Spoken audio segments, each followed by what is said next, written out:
Hello students and aspirants. In this video I am going to teaching you rule number 16.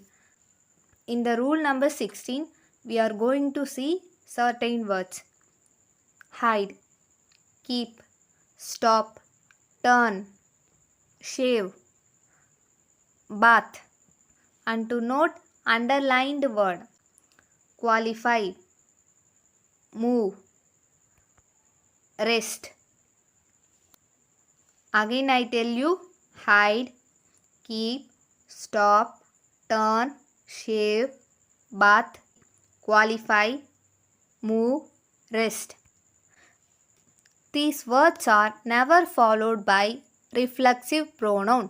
What is reflexive pronoun? Pronoun ended with self or selves. For singular we using self. For plural we using selves. Reflexive pronoun end in self or selves. But in the rule number 16, don't use reflexive pronoun after these words. Hide, keep, stop, turn, shave, bath, and qualify, move, rest. Don't use reflexive pronoun after these words, which are not followed by reflexive pronouns as their object. In the previous rule we saw some certain words. That words are followed by object. If the object is absent we use reflexive pronoun as their object. But in this rule we don't use reflexive pronoun after these words. We see some examples.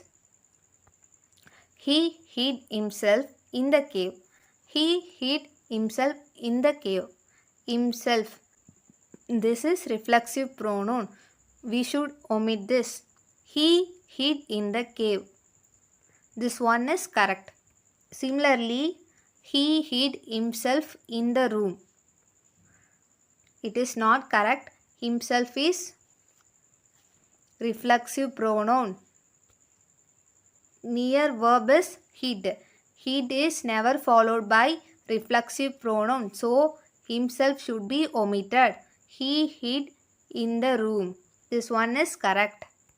She has qualified herself for the post. Qualify does not follow reflexive pronoun. So, herself reflexive pronoun should be omitted. She has qualified for the post. She has qualified for the post. In the sentence, the reflexive pronoun should be omitted. Student, to understand in the rule number 16, for certain words we should omit reflexive pronoun after these words. In the next video, I will teach you the next rule. Thanks for watching this video. Thanks.